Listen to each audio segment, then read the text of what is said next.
Good morning, everybody. Welcome to the Regional Development Assessment Panel meeting. I'll declare the meeting open at 9:31, and in doing so acknowledge that we're hosting this meeting on the traditional land of the Whadjuk people of the Noongar Nation and are joined by people from other lands around the state. We acknowledge the Aboriginal people as the traditional custodians of Western Australia, pay respect to elders past and present, and the ongoing connection between people, land, waters and community. The meeting will be run in accordance with the RDAP Standing Orders 2025 under the Planning and Development Assessment Panels Regulations 2011. This meeting is being recorded and live streamed on the RDAP website in accordance with Regulation 42A of the Planning and Development Assessment Panels Regulations 2011. Panel members may refer to technical devices throughout the meeting to assist them in considering the information before them. My name is Clayton Hyam and I'm the presiding member of today's meeting. With me here we have Dale Page, she's the deputy presiding member, and Francesca Lafanti, the third specialist member. And on screen with Commissioner Jessica Shaw from the town of Port Hedland and Commissioner Ronald Jurovich from the town of Port Hedland. Welcome to everybody. Thank you. Item 2, there are no apologies. Item 3, noting of minutes. The minutes are available on the DAP website. Moving to part B of the agenda, the town of Port Hedland item, seeking declaration of due consideration. Can all members please indicate by show of raising hands that you are familiar with all the material before you today, including part B related information. Thank you very much. And also noting that there was an R13 direction response. Yeah. Disclosures of interest. Are there any declarations of interest? None here. Okay, thank you. Was this considered at a meeting of the commissioners? Sorry? Was this considered at a council meeting or a meeting of commissioners? No, no, it wasn't. Okay, thank you. All right, we'll move on to the item. To Dempster Street, Port Hedland, proposed 40 dwellings. We have one presenter, Regan Cake. Regan, you know the drill. You've got 3 minutes for the presentation. Over to you. Beautiful, thank you. Yes, good morning, panel members, city officers and commissioners. My name is Regan Cake from Dynamic Planning and Developments, and we're here as applicants for the 40 group dwellings at 12 Dempster Street in Port Hedland.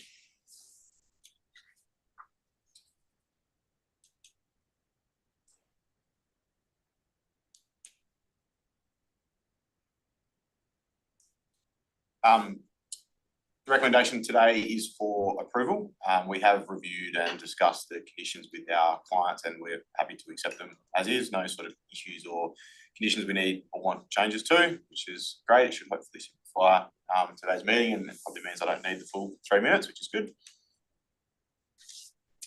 Just a bit of, I guess, background and site context. The site itself previously had a number of multiple dwellings that existed on the site as of not too long ago, but there was a mould and a number of maintenance issues that led to the development being demolished, unfortunately, which sort of led BHP to reconsider their options for the site and have arrived at the 40 group building option that's before you guys today. The site's 3 kilometres east of the Port Hedland town centre. I guess the oval to the south and partially within the site as well is called the Atherton Oval, which is obviously a town of Port Hedland asset. The site, obviously, due to the prior development, has a range of sort of existing site works and retaining in place that previously supported the earlier development, and the intent is really to work with that and build different buildings on top of it. The development itself, there's a mix of 2, 3 and 4 bedroom dwellings. The access to the development's all off Dempster Street, and it'll be an internal private road network that will provide access to each of the carports on site. as is typical for this part of the world, most of the dwellings have 2 car bays, and then they've got an additional sort of boat caravan parking bay as well to facilitate that caravan boat, whatever it may be that the residents have up here. The dwellings are larger, and I guess the development is less dense than what existed previously, and I think that's been quite a conscious effort for BHP to try and attract families rather than a more sort of transient worker type accommodation.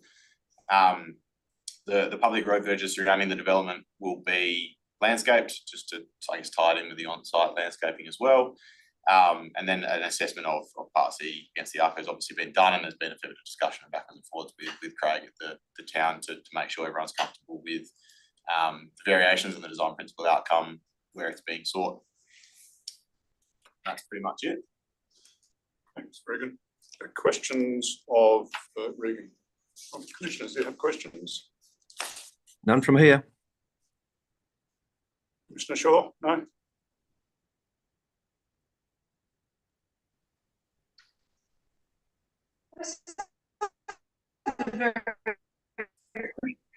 I did very quick. Commissioner Shaw, we've got a very bad connection. Obviously,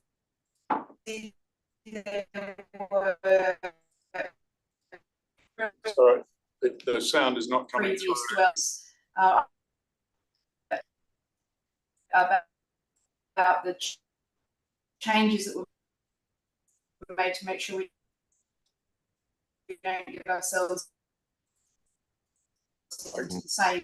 It's not the sound. Your sound is not coming through coherently. I'm just going to order again. Jess, you have an issue there. Do you want to ring me on my mobile and I'll put on loudspeaker so that the panel can hear? Okay. Can you hear me now? Yes, we can. Yes. Okay. Hello. Okay. Can you hear me now? Is that better? Is that any better? Yes, it is, Commissioner Shaw. Okay, so my question Is that any better? We're getting a bit of echo now.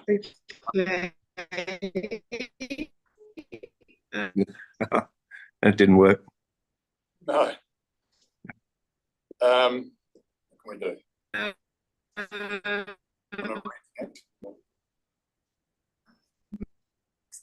It's on her line. Yeah. Is there a phone? Can she know? Yeah. She's dropped out now. Yeah. Hopefully she'll get back on and the better line. Yeah. Well, we'll wait for.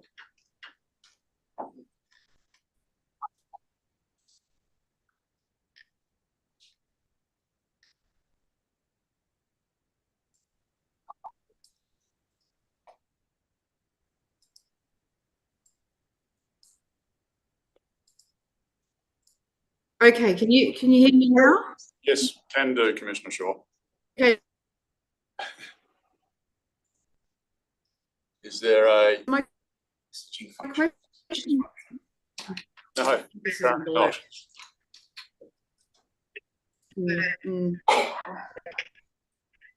Can she Don't- join?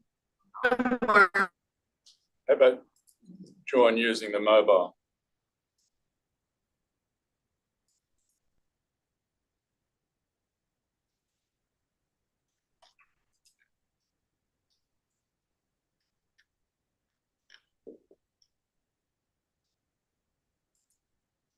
It's obviously not working. Yeah.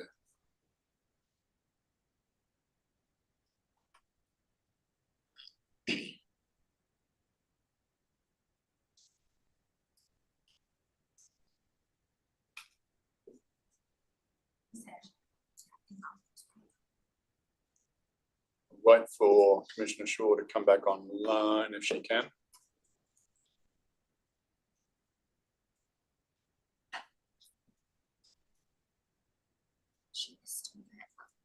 Can you hear us, Commissioner Shaw?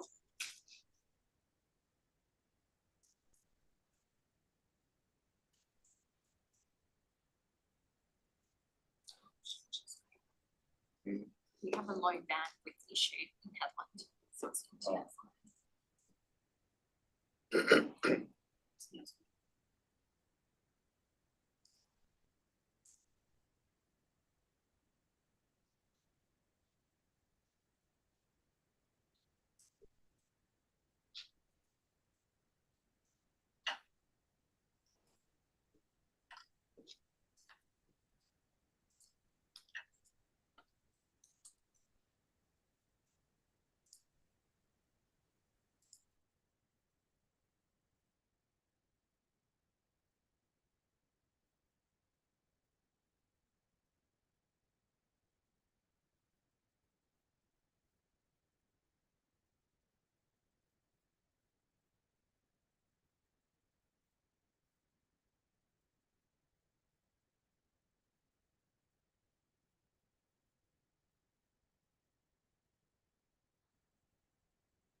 Bit of luck, I just rang Port Hedland and told him to get someone up there from the tech side to sort it out. Okay, thank you.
Chair, is there a phone number, Jess? They're having problems with IT up there. Is there a phone number Jess can dial in to speak at least?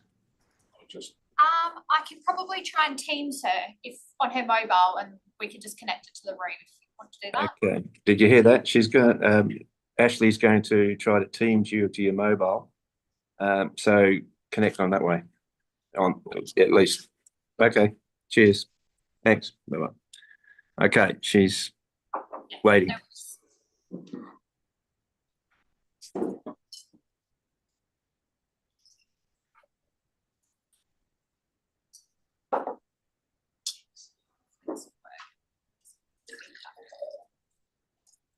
Hello. Hello, it's Ashley. Hi. Hello. Okay. Just need to make sure that when you speak that you just announce your name, and we'll probably just need you to say yes if when we get to the item as well. Now, I just want to ask, because I got booted out of the meeting, I'm now trying. You're kidding.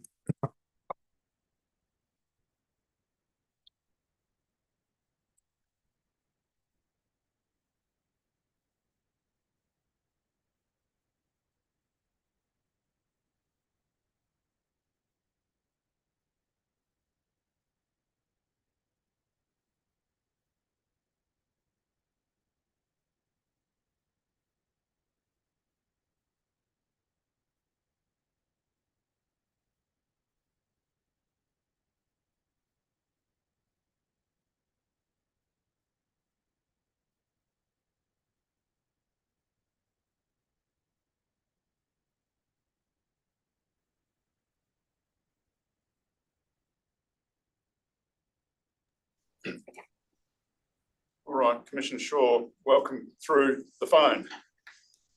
Apologies, That's we're all right. having a bit of a technical glitch up here, so no problem, but I do apologise. We need a 10-year-old to fix it up, I think. Something like that. Yeah. Commissioner Shaw, you had some questions of Regan.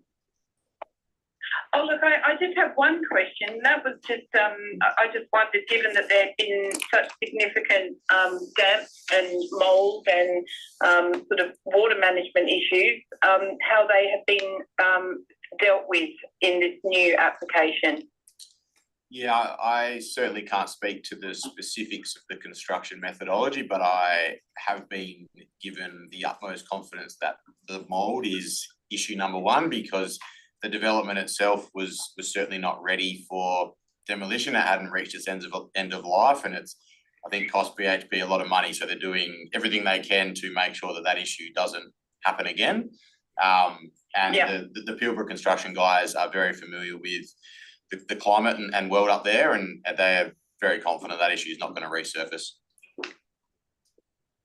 Okay, cool. Well, that simple question has caused all these IT dramas for us. So thank you very much for your response. No worries. Thanks, Commissioner. Now, further questions from other panel members? Yeah, just a quick one. You might have seen the Reg 13 question and response about the width of the footpath. In relation to that, what type of curbing are you proposing? Is it flush curbing? Mostly, yes. Okay. Yep. All right. Any questions? No. Member LaFant? My question relates to the waste management plan. In the documentation and on our plan, it shows one of the internal roads, the roads to unit 13, 14 and 15, as having waste management on the sort of circular road, I'll call it, rather than the access link. Do you know if there was any consideration of that on the other two access links? And I suppose particularly in relation to units 1, 2, and to some degree 3, could have also been located on there, with preventing the need for that additional movement of the waste truck in terms of reversing. Do you know, was there any particular reason they chose only one leg to have that type of arrangement as opposed to the other two? I think my understanding of it was there was a level of comfort in a small amount of reversing, but not for that longer leg, if that makes sense. So I think there was maybe a question for Craig eventually, but a level of comfort that the waste truck could proceed down the shorter access legs, reverse back out, and then continue the loop. whereas the longer one, I guess in the units that you referred to, I think it's probably a little bit too far and a little bit unsafe. But in saying that, I don't think there would be any issues for those access legs or those units to have their bins on the, I guess, the circular route if that's preferred. Thank you, that's my question. Yes, just going back to the width of the footpath, and the response was, well, it's a small, it's not a large number of units, but there are a large number of units for families. So that presumably a lot of children riding bikes or whatever. So is there any concern about a footpath width only being 1 metre wide? Yeah, look, I think the team at BHP were quite comfortable with 1 metre width. I think the deemed to comply with the R codes is 1.2, so it's not a significant departure. And I think when we were working through it with the town, I think there was a preference to have this landscaped area in that communal street as opposed to a wider footpath. And there is sort of 8.5 metres to play with. So I think we've got a 6 metre pavement, a 1 metre footpath, and then a 1.5 metre sort of landscape type verge. So there is potential to, I guess, take it to that 1.2 if there was a desire to do that. But we felt that the landscaping outcome was a better outcome. Yeah. Right, thank you. Commissioner Shaw. Oh, Commissioner Shaw, you're back on live streaming. Are there any further questions? Okay. Thanks, Regan.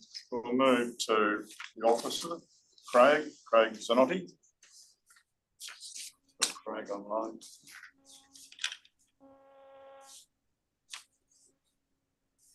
Oh, yes, I can hear you there. Can't see you, Craig.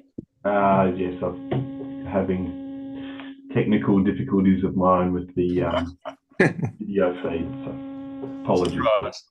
It's all going really well up here in Port Hedland. 21st century with our technology. I think I know your first job up there. Yeah. Hey, Craig, then you can hear us all right. I can, thank you, yes. Yeah, okay, I'll go to questions. Are there questions, commissioners? Are there questions of the officers?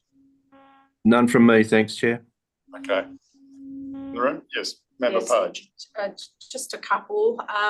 So Craig, on page 6 of your report, it states the proposal includes 10 3-bedroom houses and 24 3-bedroom houses. Are those different types of 3-bedders, or is one of those meant to read differently?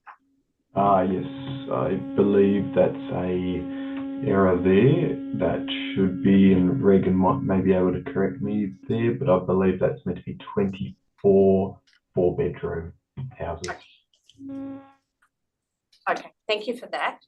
And then just on the issue of the footpath width, and noting your response to the R13 request and Regan's responses in the room today, given the curbing is proposed to be flush curbing, do you feel this strengthens the justification for the reduced footpath width?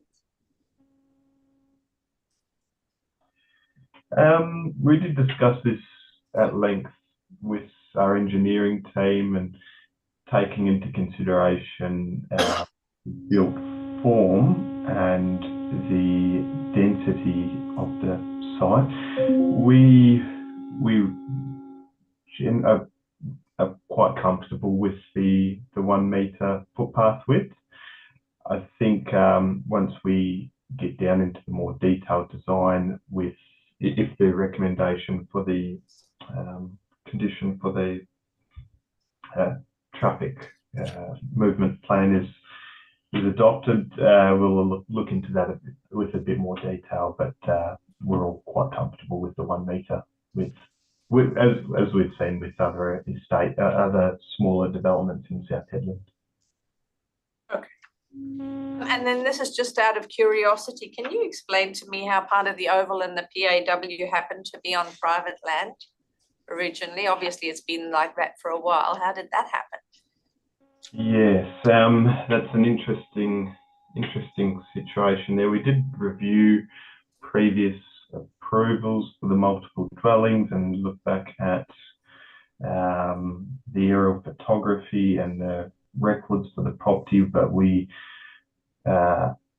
really struggled to find any information to explain how that came about. That's all good. It was just curiosity. Thank you, Craig. Further questions? Member Lafani.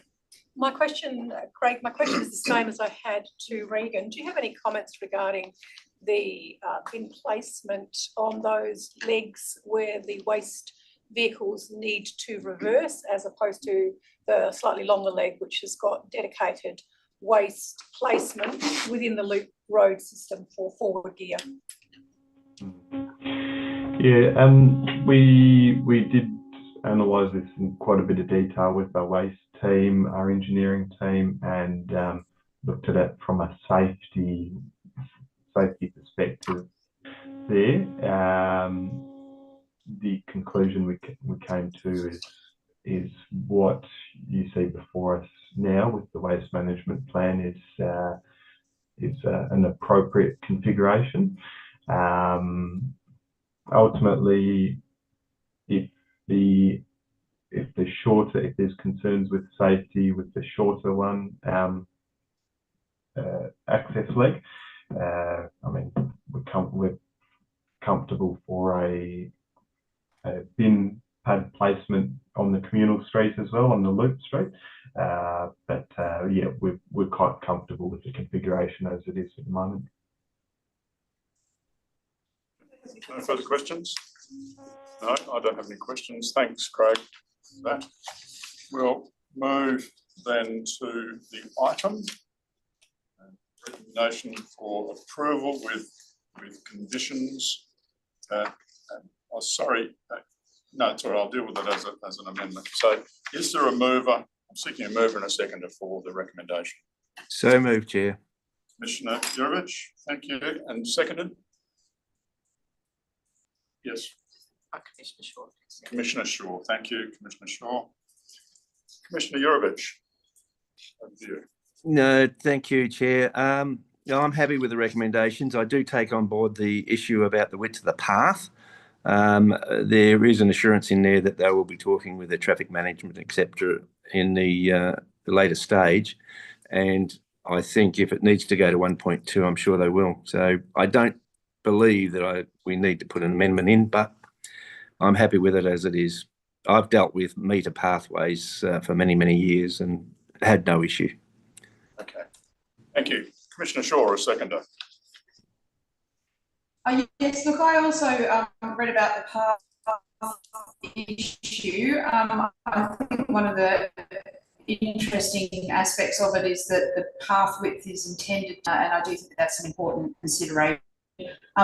Welcome some more housing stock into Port Hedland. It's one of the things that we absolutely need up here. So just welcome the development. Thank you. Further speakers? Yeah, thank you, presiding member, but also very happy to support not only in recognition of the demand for this type of housing in the town, but also in recognition of the quality and the permanency of housing proposed near the town centre. I note the proposal is largely consistent with the deemed to comply provisions of Part C of the R codes, and where discretion has been sought, the merits of applying discretion have been well justified in the town's responsible authority report. I'm happy with the conditions that have been recommended, and I note that the applicant is also satisfied with them. Also pleased to see that no objections were received during public consultation on the proposal. So happy to support. Thank you. Thank you. Further speakers? Member Lafati. Like other speakers, I am happy to support this proposal. The residential development, from my perspective, has a really good mix of housing within it and has generous resident amenities, both in terms of their location and in terms of the form of the housing. The retention of the public access ways and the public movement through to particularly the school, the Oval, the childcare centre is excellent for integration.